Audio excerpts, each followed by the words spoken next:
Sino matapang dito? Gusto ko lang tanungin dahil ang matapang umiiyak pero lumalaban.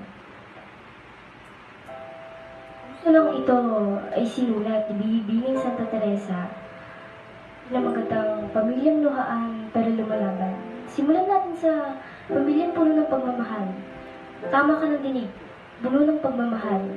Dito ko unang naramdaman at namamawaan ng pag-ibig. Pag-ibig na kailanman ay hindi matutumbasan. Pero minsan maraming tanong ang hindi maitanggi ng aking isipan. Mga tanong na pamilyang puno ng pagmamahal, pamilyang walang kapantay, pamilyang hindi matutumbasan. Hindi ko maintindihan. Sa panahon ngayon walang kaibigan dahil ang iyong sariling pamilya ay sugatan. Sugatan sa kahirapan, sugatan sa mga tanong na bakit ang ilang pamilya iluan. Ang sarap sigurong balikan ng mga panahon na walang tutukan. Walang tutok sa umiilaw ng telepono dahil minsan ito na ang kinaadikan ko.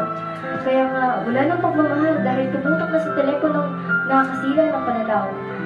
Kaya laging may Angry Bird sa aming tahanan. Huwag kang mag-alala, iyan ang aking ina. Minulat kami sa realidad. Sinanay kaming magbatak ng buto, magsaing, mag-urong at magdagan ang bata pa. Ngunit ngayon malaki na, tinamad na. Ayan, lagi nilang nagrarap ang aming ina. Ang iba'y lulong sa trabaho, ang iba na may lulong sa bisyo. Sa mga araw na nagdaan, sinubukan tiisin ng mga minutong halos puro masasamang salita ang naririnig ng aking mga tainga. Sasabihin, tanga ka ba? Minsan, ang sariling pamilya nagiging puno ng hinanakit. Tama ka ulit ng dinig. Puno ng hinanakit, puno ng pananakit. Hindi ko mapigilang isipin kung ano ang buhay noon. Kung sama-sama pang kumakain sa pagkainan ng pamilya. Kami kasi walang makain. Minsan meron, pero hindi naman sabay-sabay. Si Lola noon, tatawagan kami niyan para sabay-sabay na kumain at para matikman ang malinamnam niyang luto.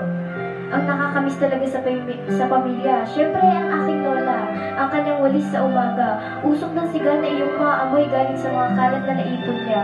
Narito pa, sasabihin, gumising na kayo, tanghali na! Kahit alas 6 pa lang ng umaga, pinapatay mo na kami darating na si Kaoleba. Nagtitinda ng isda na pilit siya kung sigilin sa mga utang niya. Nakakalungkot na isipin na wala na siya. Wala na tuloy tagasaway sa ama kong daig pa pabata. Magaling sa paghalo ng semento at pagkabit ng mga yero. Sanay gumawa ng bahay, pero hindi sanay gumawa ng paraan para mabuhay. Sana ang pamilya ay hindi lamang natatawag na pamilya dahil nasa isang bubong. Si Mama, na mas piniling habang lumalaki kaming magkakapatid ay may tatay. Ngunit, hindi maramdaman ang pagmamahal na galing sa ama na tila makilayo na para languyin pa siya. Ang gara naman kasi minsan, madalas, kailangan mas intindihin pa siya. Sabi sa'yo pa bata eh. Si ate, breadwinner yan ng pamilya, hindi nakapagkulahiya. Matalino, nilagpasan ng problema, pati pag-aaral nilagpasan na, para matuskusan ang pangailangan ng pamilya. Kung tutuisin, ang tatag niya, kaya idol mo siya. Lumaking palaban at gayawang siga, pero lumalaban lang yan sa pagsubok na dala ng buhay. Sa modernong buhay ng Pilipino ngayon ng pamilya, tila ba kailayo sa isa't isa? Hirap magsabi ng problema sa mama, hindi close sa papa, mano pa sa kapatid. Parehas lang naman kami ng problema, pero hindi parehas ng nadarama, kaya mas magandang pakinggan na lang ang kanyang hinanakit galing sa ama. Ngunit, lagi kong pinakatatandaan na ang pamilya, isang regalo mula sa Diyos, ang pinakamahalagang bagay sa buhay ko. Sila rin ang aking lakas at pag-asa, ang aking mga pangarap at pagmamahal.